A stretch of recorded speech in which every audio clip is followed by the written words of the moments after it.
There's so much weird stuff in this room. Fish tank. I think we've done a fish tank in almost all the Safdie movies that I've designed. It's an incredible light source that you have a lot of color control over that's down at the actor's height. So you can do really cool things with fish tanks. It's the perfect kind of character that would have a garish fish tank.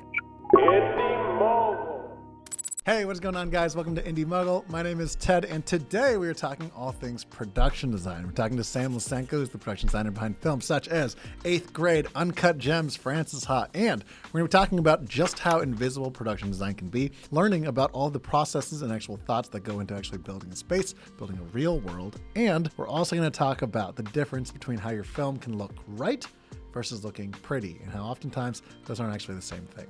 So, let's do this. Alrighty, so Sam, to kick us off real quick, what does a production designer actually do? A production designer is the verbal presence of the consideration of what the movie looks like. So like you're the person who cares what the movie looks like, and you are that voice for the other creative persons. I get the script, I get to a place with a filmmaker, a director specifically, where I understand what they want out of the movie. I want the director to be like, yo, Sammy's got it. He understands what tomorrow needs to look like, and I can text them a couple of photos of the set when it's ready, and they're on set and they look at their phone and they're like, that's great, we can totally shoot that. So just getting to a place where the language is innate and I get it for them, and I'm kind of worrying about tomorrow for them. What does it look like before a production designer enters a location? There are times where you're building it from the ground up. There are other times where the reason you like it is because it's so close to what you need it to be for the final product. An often unsung creative juggernaut on any film is the location manager, because they don't get nearly enough credit for the amount of aesthetic responsibility they have over the project. You start from this bar of saying, like, let's try to find the real thing, and if the real thing doesn't exist, then we have to build it. I think is a healthy mentality 9 times out of 10. And then 1 time out of 10, like, oh, you definitely have to build it, and it's not even a question, that kind of thing. Can you list off just kind of a range of what are a lot of the things that are under the domain of a production designer? Set construction, props, set decoration, furnishings, all the physical objects on screen behind an actor, the in-camera lighting, practical lighting, lamps. There's a little tiny push-pull hierarchy thing that sometimes occurs with costume design, and obviously locations, scenic painting, construction, blueprints, that kinds of thing, and graphics as well. And nowadays, cell phones too, cell phones are a big thing. Well, we have a couple of movies here that you actually did the production design for, a lot of the world building for. You ready to break into a couple of scenes? Sure.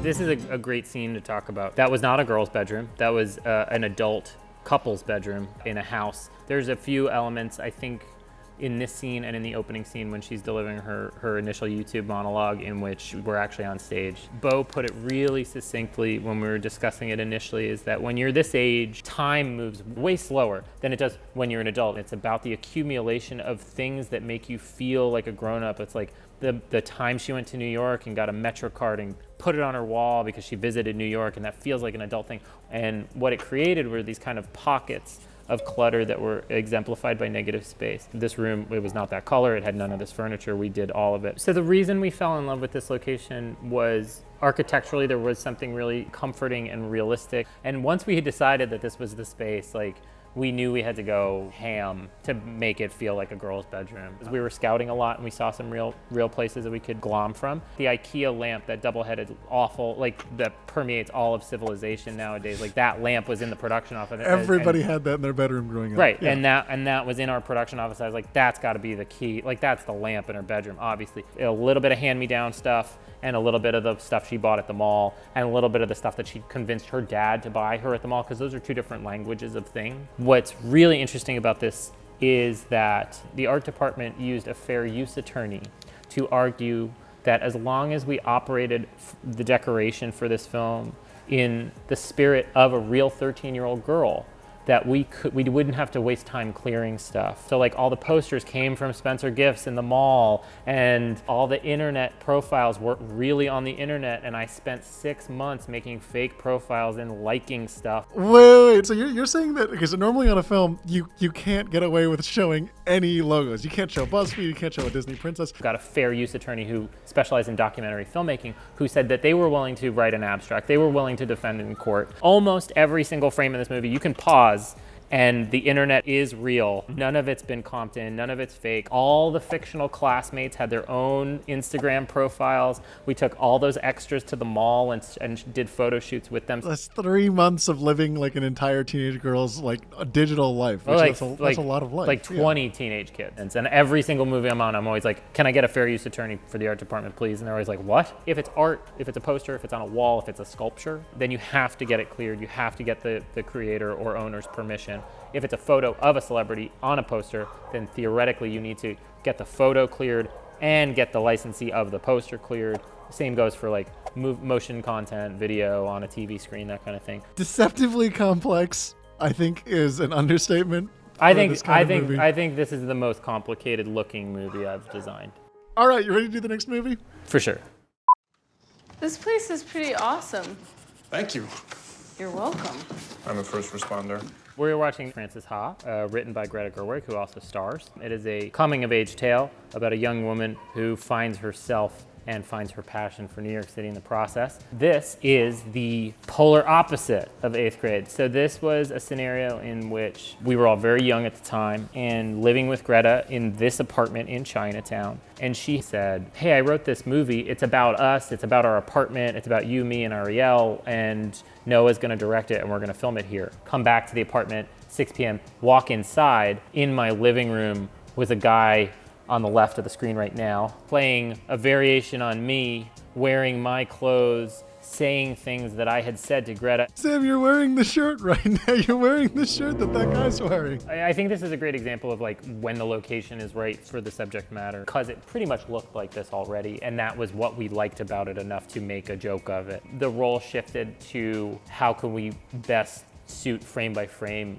this story, and that was a lot more of me at the monitor, moving things slightly, tweaking things. The egg chair that we found on the street, I probably moved that in just a little so you felt it, you know, that kind of thing. It was really more about like individual aesthetic considerations for each frame. It's more about filling the frame then? What kind of things are you looking out for? Just being considerate of where negative space is in the frame, what the blocking needs so that they don't land with a picture right behind them, or if they do, it's intentional. For people out there that are shooting these kinds of super indie movies out there, do you have any kind of like general rules of thumb? Before you roll, just stop and look at it and think about the 2 shots that are gonna link it on either side. And does it look right? It doesn't have to look good, just does it look right? Is it ugly? Is it the best frame it can be for the movie, not the prettiest frame you can design? I think if that's your guiding principle, be true to what this thing is. If you're there, you're 99% of the way there. And then it's just about tweaking it to, you know, boop, beep, boop, like all that little shit.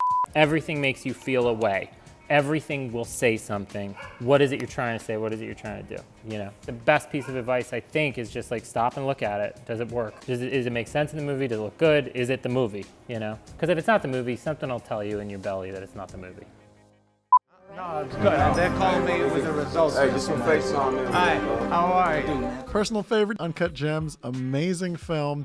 What were the challenges with this kind of film, and what was the goal that needed to be accomplished? It's a very realistic world. A lot of the archetypes in the real Diamond District are actually even more garish and more over the top. It's like a Russian nightclub kind of a vibe. We couldn't go that far with it because we were afraid that the audience wouldn't be able to make the leap with us. So we had to rein it in a little bit, and we went a little bit more like what this guy would have thought American money was like in the 90s, but didn't get money until 2000. So his tastes were already formulated, and it's already outmoded. You're talking about he already feels a little bit out of date. Yeah, but he was out of date when he bought the back 10 years prior to the events of the movie. Anyway. So was this modeled off of somewhere? Is this... The elevators, the hallway, the showroom, the back office are all on a stage. Individual elements of it were modeled off of real things. Like the jewelry casing was modeled on real jewelry casing. I have tons of research photos of these spaces. So the minutia is all as accurate as we could make it to what the Diamond District shops look like when you're in the bowels of these midtown buildings. Details, things like, you know, you can see the Keurig, the cable is like coming out of it and stuff like that. Like these are all carefully considered ideas and plans. It was funny because like Darius Kanji, the DP, and I have very different methodology towards making cinema. And like he was like, but there's a wire coming out of his head. And I was like, exactly. What does the thought process actually look like when you're trying to craft all these details? It was painful, dude. The day before Josh came in, and he still needed 20% more of this realism. I drove to my parents' house and I started just pulling any little piece of crap that my parents had accumulated. I filled a vehicle with it and drove right back out to Long Island where the soundstage was. I got back at like 7 p.m. and we worked until crew call at 6 a.m. and then I turned the set over and it was ready maybe at like 5:57 and the crew showed up at 6. Every single spot in this is photogenic. There's not anything you wouldn't want to look at for an extended period of time. So we kept pouring over the details over and over again in the space to get it to that place. And that meant like that Red Bull cooler that he's standing next to came from the Safdie's office. And the wire is a modem wire that came from my parents' house. And on top of that, we had to fabricate all the jewelry. It was an ordeal. This was crazy. Come on, it's not a f***ing soap opera. Listen, enough. I love this. I like this room too. I like this room too because it's so weird. So it's really hard to do a fake drywall room, you know, and make it feel realistic. This was a challenge. And this is my favorite set in the movie, is his back office. Because there's so much weird stuff in this room. Fish tank. And this like New York silver thing in the background. I think we've done a fish tank in almost all the Safdie movies that I've designed. It's an incredible light source that you have a lot of color control over that's down at the actor's height. So you can do really cool things with fish tanks, especially at night. And also, it's the perfect kind of character that would have a garish fish tank. It really does feel like we're just in a real space, and it feels like you just found the space and it was like that already. So for all the people out there that feel that way when they watch movies, what's sort of the thing you want to say? Good. I did a good job then. Thanks for not thinking about it. You know?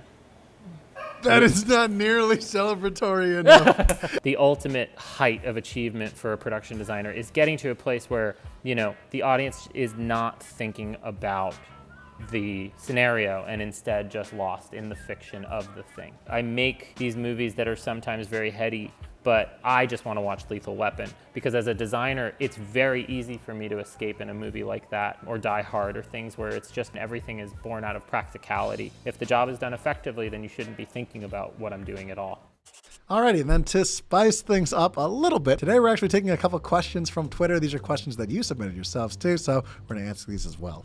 First question is, how do you pick the color palette for a film, and how do you make sure that it stays consistent throughout the entire movie as well? If there's a room where we've picked a color and we're sticking to it, like Kayla's bedroom walls, every time I would go to the mall, I'd have a piece, like a 1" by 1" sample of her bedroom color with me. I will get a sense of what I think the color palette is when I'm reading the script, and I'll try to be aware of that throughout the process. The rest of the time, I'm just going with my gut, and I'll keep a paint sample book on me at all times, and I'm just like, I need this scene to feel like this, and I'm just like pointing to a patch of blues, even though there's no need to paint the room. It's less science and it's more belly. And the last question is, greatest production design challenge, and how was it accomplished? Knowing that in a post-Me Too, post-woke world, trying to be honest and truthful and caring of Kayla, the fictional character in 8th grade, and being aware that like I'm a 30-year-old dude, keeping it real, but also being aware that I inherently didn't have those kinds of challenges was probably the biggest chasm to overcome design-wise. I think the creative process shouldn't be inhibited by your lack of curiosity. You know, like we wanted to get to a place where we could try to do it justice. And I hope we succeeded, you know, and tried to be respectful of it in the process. Alrighty, guys, so there you have it. There's your episode of Indy Mogul with production designer Sam Lisenco. If you got more questions for Sam, we'll actually leave his information down below so you can actually reach out to him as well. Likewise, if you like the story, we've also got an extended version where we actually talk with Sam about how he became a production designer, his life in New York, and believe me, it's one of the most absurd stories I've heard before. So if you're interested in checking that out, you can find that in the podcast link, which we'll put down below as well. But Indy Mogul, that is it for me. I'm Ted. Thank you so much for watching. Of course, we'll catch you guys next time. If they really need something from the world, or if something from the world really feels off, then they'll come ask you. But otherwise, and it doesn't make sense to be able to change the world. They have to live in that world. And sometimes they get excited about it and they just want to talk to me about it. Like, oh my God, yes, of course, you did this thing with this, you know, like Adam Sandler would come in and go, Sammy, oh my God, you nailed it. I said, you know, and it's like, and it's really exciting because I when he sees it and I know he's going to be stuck in this character all day, like I know I did it right.